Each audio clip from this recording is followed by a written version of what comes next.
Well, hi, Avdi. Hi, Ben. Thanks for being on the podcast. Pleasure to be here. Yeah, so we are sitting together in my hotel room, which is why this probably sounds not quite like my mouth is up against a microphone. And Derek is MIA, or he's off doing Derek things. So we're here at Southeast Ruby, and we are in Nashville. We just wrapped up the conference. Mm-hmm. So I spoke this morning, and you spoke. I was the first talk, and you were the last talk. That's right. We get to bookend the final day of the conference. Mm-hmm. How did your talk go? I think it went well. I really enjoyed it, and people seemed to like it. Mm-hmm. What were you talking about?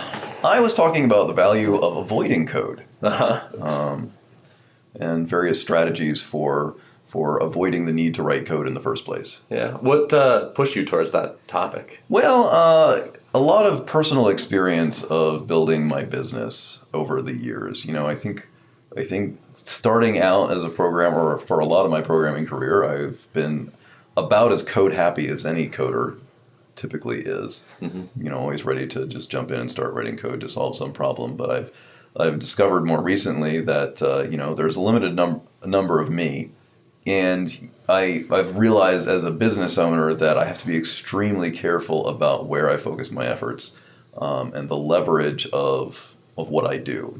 I have to really, to succeed, I really have to focus my efforts on the high leverage stuff and identify what's high leverage and what's low leverage. And a lot of times the code that we write is not as high leverage as we think. Yeah, totally. I told you yesterday we were talking about this, that I feel like we wasted, I think wasted is probably the right word, like quite a bit of time writing like a custom Rails app for Upcase back in the day, when it was mostly just delivering content in a fairly straightforward way. Mm-hmm. You run a content business as well. You run RubyTapas. That's right. So screencasts on Ruby programming. Mm-hmm. And so you have explicitly avoided that mistake around. Well, not at first. Okay. So, when I first put it up, I knew I had to get it together quickly, and so I used a hosted service. But they didn't have a lot of the features that I eventually wanted to have. And so for years, I thought that, my long-term plan was I'm going to build out some software of my own. As I have time, I'm going to build up software of my own, and eventually I'm going to replace this hosted service with something that I build bit by bit. And what I discovered was that there's a lot of work to be done when you have when you're selling screencasts, and especially when you're trying to make it a really good experience and give people what they want. There's, you're handling subscriptions, of course, but you're also handling sending out the emails, and you're handling, streaming videos and downloading videos and posting the scripts in a nicely formatted way, and categorization and search and tagging and RSS feeds, and the list goes on and on. And what I realized after a while of working on this in my spare time is that really, if I wanted to get it done, it would probably turn into a full-time job, just writing this content delivery system and subscription management system. And that's not even to list things like, okay, we need to handle special deals for corporate teams and discounts and all kinds of stuff that goes into systems like that. And, I realized it would become a full-time job. The implication of that was that the show, RubyTapas, would become a show about building the website RubyTapas. Mm-hmm. Because that's all I'd be thinking about all the time. And that's not actually the show that I wanted to produce. Right. Totally. I think there's so much hidden complexity that you don't see when you first think like, I'll just build a simple content delivery platform. Simple, yeah. I think especially around like subscriptions, for example, like people look at Stripe and they're like, oh, well, like, yeah, I'll just use Stripe, and then subscriptions are basically done. That's just like, one method call, and that you just create the subscription and then you're good to go. Obviously. And I couldn't believe how many times I was going back in the Upcase code base to like manage some edge case around subscriptions.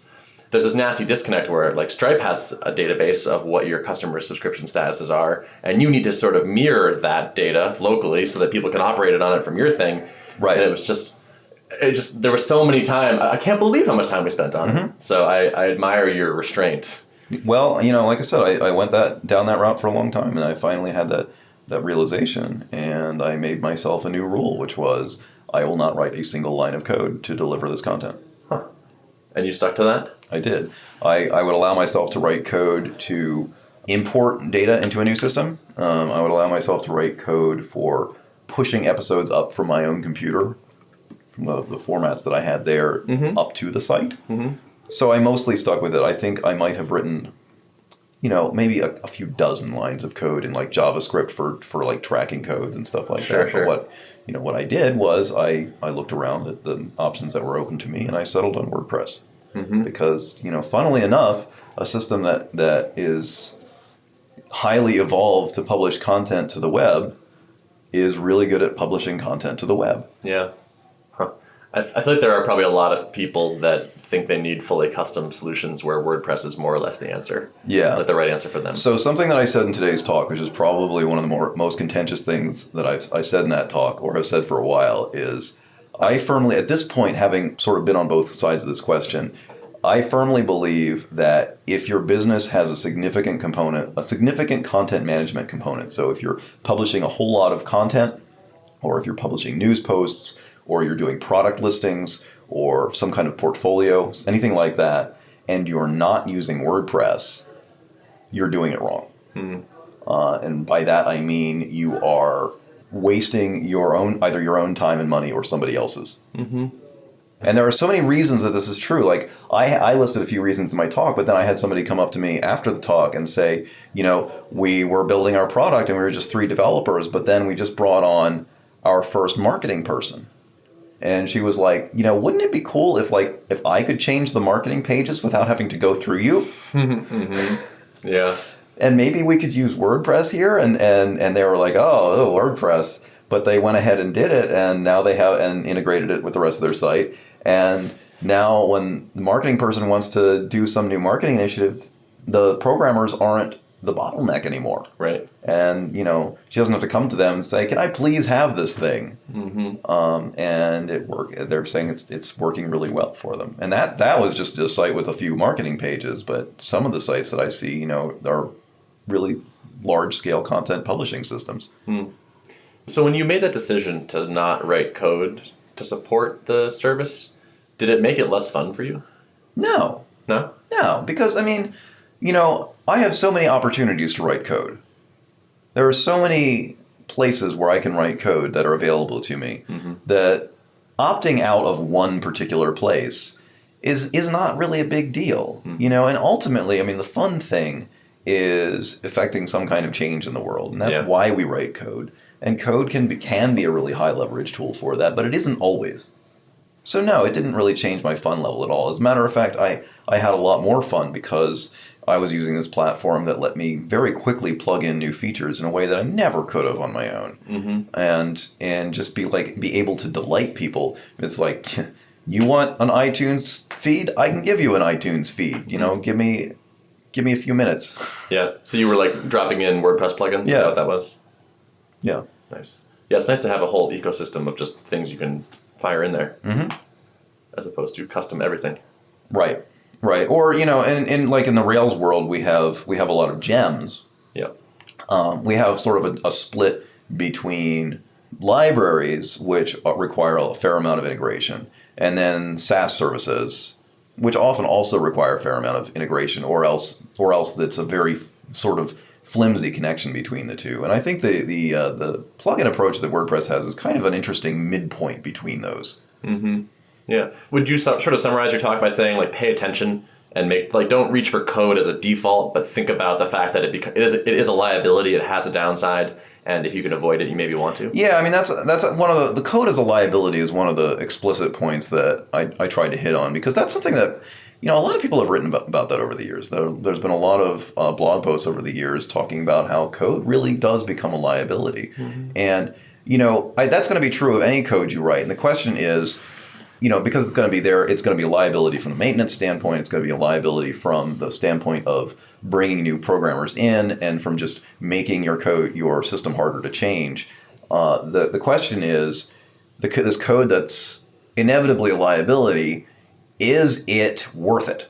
And sometimes it is. Sometimes it's the code that's right at the center of what your product does. It's what makes it special. And that code, that liability is worth it. But then a lot of times you have code that's at the periphery of your system, and you're still on the hook to maintain it, but it's not worth it. Right. Totally. I was just, as you're talking, I was thinking if everyone heeded your advice, or they heeded it more often, and built fewer features and wrote less code, the course I'm releasing soon would be less valuable. Because like the more code you have, the more work you need to do to keep it going, right? Yeah. Like every new feature is harder as you add another one. Yeah, and this is why we need heavy duty refactoring skills, because we have these big code bases that we thought one thing at one time and then we thought something different later, and now we need to change them. Mm-hmm. Yeah, totally. Do you have any changes coming down the pike for RubyTapas? Nothing big. Mm-hmm.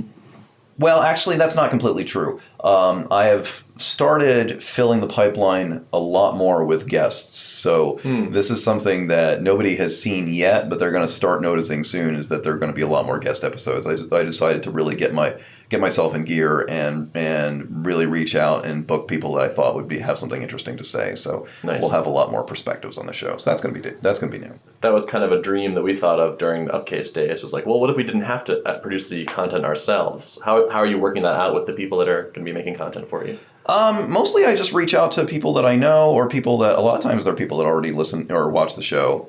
And I say, hey, would you be interested in making an episode for me? And they're like, sure. Mm-hmm. And is it like a consulting thing, or are you just going to pay them straight up, you think? Or? I usually offer a few options. I mean, a lot of times they're friends of mine or they're fans of the show, and they're just like, I'll just do it. That's I don't care. But what I say a lot of the time is, like, either, we'll do it one of two ways. Either I'm going to give you an honorarium, just flat, or I will work a deal that it's like, so I'll put all of the facilities we have at your disposal to make sure we produce a great episode together, and then I'll basically have an embargo on it for like 3 months or something, and and then after that, it's theirs, as well as I get to keep it in the library, but then they also get to use it for whatever they want to do. If they want to put it on their blog or use it to draw attention to some product of theirs or something like that. Gotcha. So it's exclusive to you for a little while, and then, okay. Yeah, and that's something that's worked pretty well. A lot of people have opted for that, because I'm able to help them produce something that they probably wouldn't have been able to produce on their own, because I've honed such a content production pipeline at this point, that I'm able to take a lot of the work off of them. And so it's not this daunting prospect of, like, I've never created a screencast before, let alone a highly polished one. Gotcha. So you pointed them towards, like, use this tool, set these settings, send them the file when you're done? It's a little less, like, there is some of that. There are some guidelines, like I've, developed a lot of guidelines over the years of, like, how to set up your editor to be less distracting, and stuff like that. But a lot of what I do is delegated at this point. So, like, when I produce an episode right now, what I'm doing is I'm writing a script. So I have an idea of something I want to say, and I'm writing a script about it, which is basically a blog post that I then annotate with shot numbers. So it has the code right in there. I'm working out the code ahead of time, but it's also got all the prose that I'm going to be reading out as voiceover, and it's heavily annotated with shot numbers, and so I know, like, each small change that's made to the code has its own shot number. Then for most episodes, I then turn it over to somebody else to record the screen. Really? So I do not record my own screen at this point for most episodes, unless I'm doing something special that I want to do myself. Interesting. And I will, like, now sometimes I'll come up with the visual aids, and I'll do that myself, although I've also delegated visual aids in certain cases. I've had people do animations for me, or at least one case of that.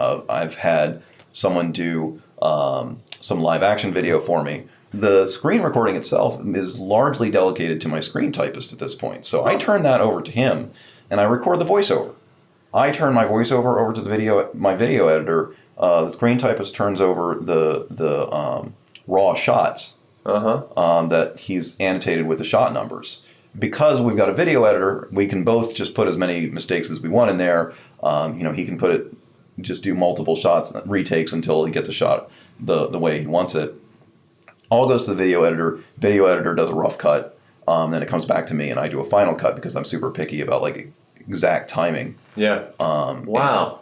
It never would have occurred to me to, like, outsource the typing part. That's so interesting. Yeah, I was very excited when I realized that I could actually do that. And a lot of thought went into that, and a lot of adjusting of workflows. And this is what I find kind of coming back to leverage, a lot of times I find that where you find leverage, new leverage in business or in making something, is realizing a way that you can change your workflow so that it works better with other people, or so that it can be split up better. And this is something that I think we often have trouble with, especially programmers have trouble with, because we tend to be very precious about our workflows. Oh, for sure. We tend to be very this is the way, a lot of times the excuse that I see people use for not using a service or not using some off-the-shelf software is, well, we need it to work exactly like this. And they're not willing to bend on how they work. And so the screen typist thing was only possible because I first figured out the process of assigning shot numbers to every change to the code, because that's what makes it possible for a video editor who really doesn't know anything about code to splice together the voiceover and the shots. Mm-hmm. It's kind of blowing my mind. Were you as happy with the final product as when you were doing all the stuff yourself, like the typing yourself too? Oh, absolutely. Yeah. So the way that I recruited my screen typist is I had, I have a lot of people that subscribe to the show, and some of them are more involved than others. And I had this one guy that every time I was late posting a video, he'd be like, "Hello." Wow. Did you miss? Is there not a video this week? Uh-huh. I jokingly think of it as hiring my most annoying fan. So I was like, this is somebody who really cared about the show. Totally. And, clearly cared about the quality of it. And so I, got to talking to him, and we worked out a deal for that. Wow. And what I was able to do then, since this is somebody who cared so much about it, is that I was able to slowly sort of transfer all of my tastes about how to record a video. I mean, and there's more to that than you might think. There's a lot of little details of what I think of as the screen performance that I've kind of developed over the years. Mm-hmm. Where does the cursor end up at the end of a change? That matters to me, because it's where your eye is going to be. Is the code you're changing in the center of the screen, or is it way up at the top or the bottom? I don't like it when it's way up at the top of the screen. I want the code that's being worked on to be right in the middle. Mm-hmm. Little stuff, but I was able to transfer all those tastes over to him, and at this point, often I realize that the way he has recorded something is better than how I would have. Interesting. And so that's the wonderful thing about delegation, and this is something that I actually had to cut out of this talk, but I really wanted to talk a little bit about delegation, because the thing is, code never learns unless you teach it. The code that you write for stuff, and I'm not sure I could have written code for recording the screen. Well, I had some ideas about that at one point, but when you delegate something, people actually get better at it over time, and their failure modes are really good.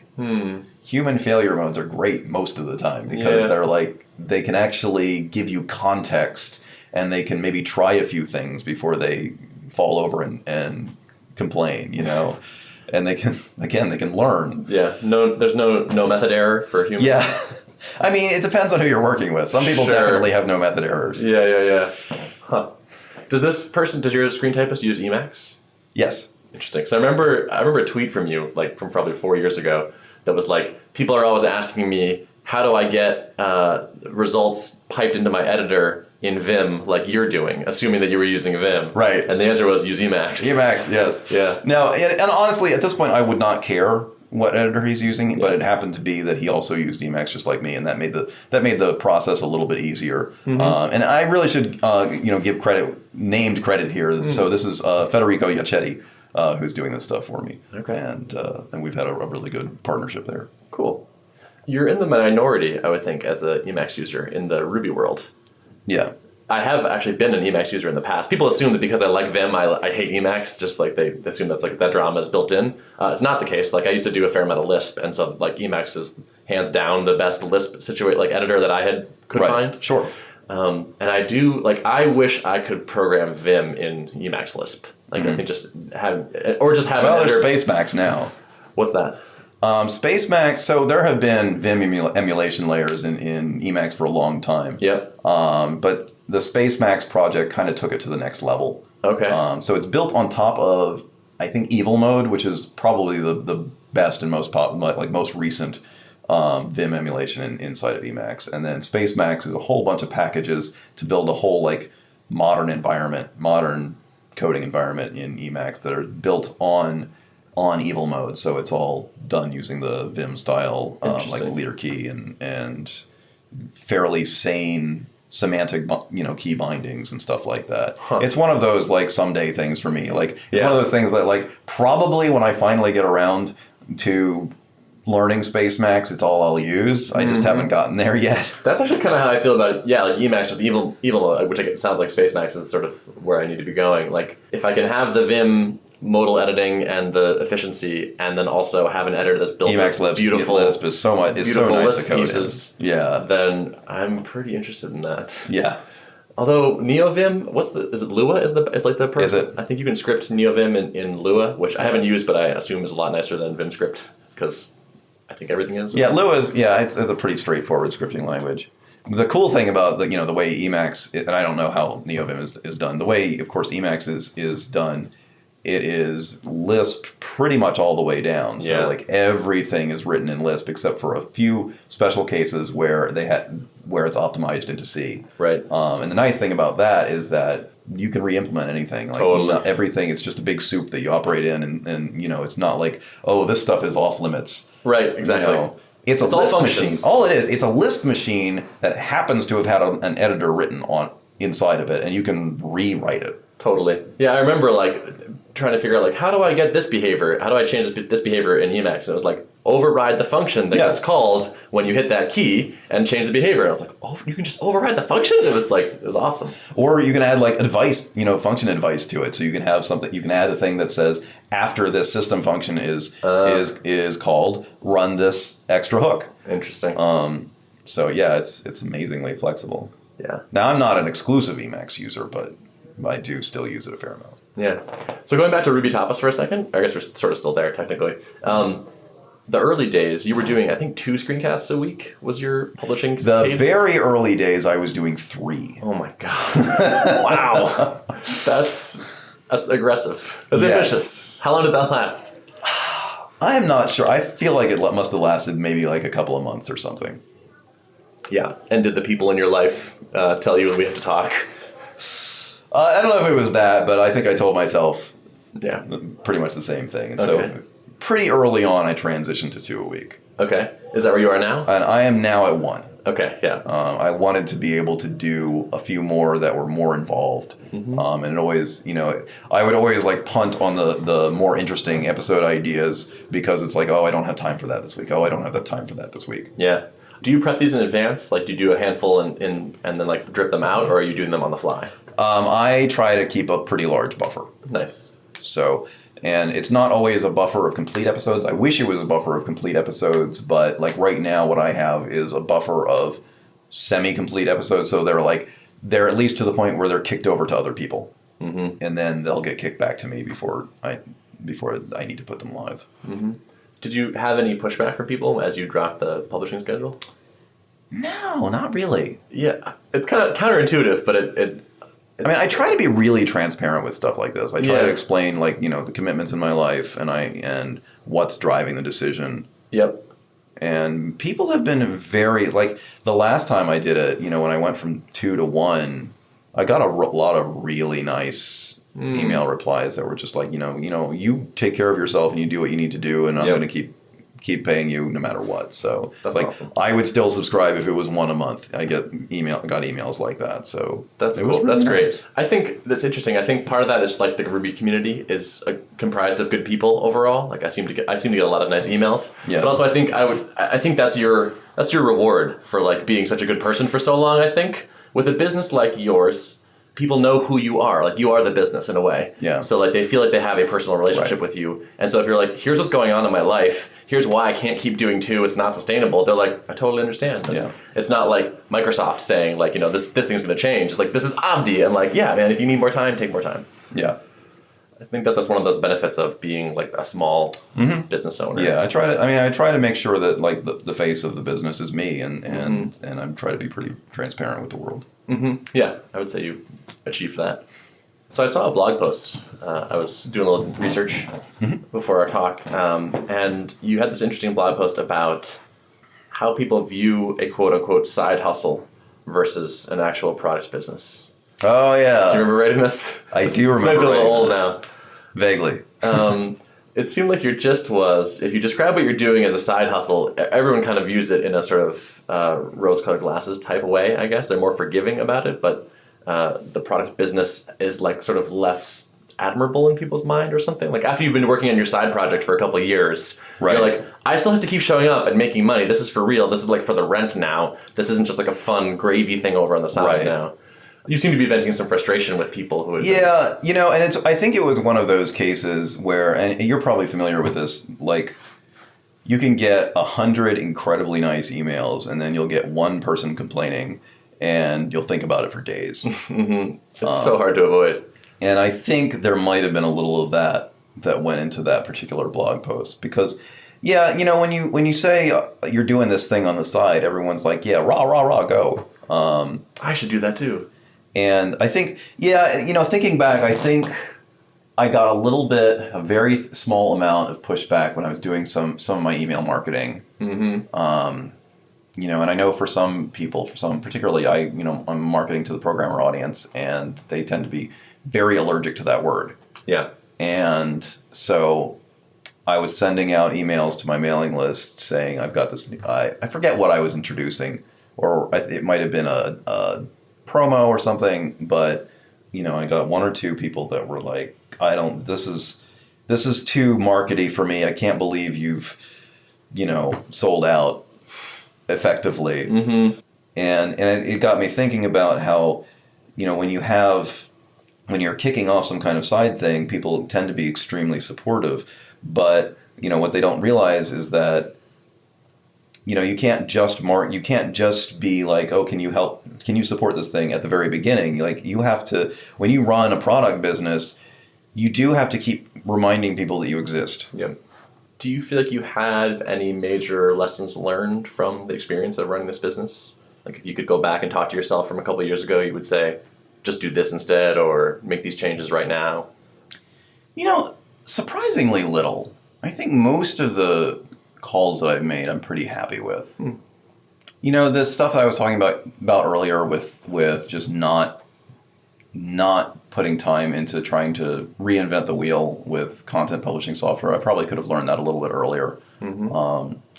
And not worried about having to eat my own dog food as much. Going back further, I wish that I had started building my mailing lists earlier. I think that's sort of the universal regret of anybody who decides to start a business. Totally. What about pricing? I remember you started off at a pretty low pricing level. I feel good about that. I mean, it was sort of parity with other stuff at the time, and then times changed, and I slowly increased it, and I think that's gone pretty well. Yeah, I don't think I have any regrets there. Cool. I mean, it's interesting. You started off, I think it was like $9 a month for 3 screencasts a week. Right. And now it's $30 a month for one or something? There are two tiers, and so the highest tier is $35 a month for a bit more, in terms of both features and content, and then the lower tier is, I'm suddenly forgetting what it is. Yeah. It's. So if I could tell you 3 years ago, like, hey, you could have these tiers and only do one a week, and you'll still be fine.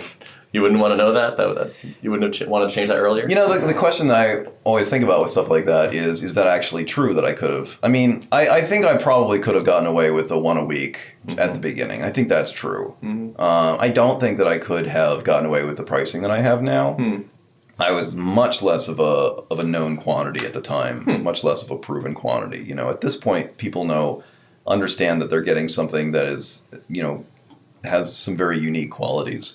They're getting very polished videos that give you just like one idea at a time and are very focused, and people really dig that, and they really dig, the kind of insights that they get from it. But at the time, what was to differentiate me from anybody else who was charging $9 per screencast or $9 per month or whatever? You're Avdi freaking Grimm.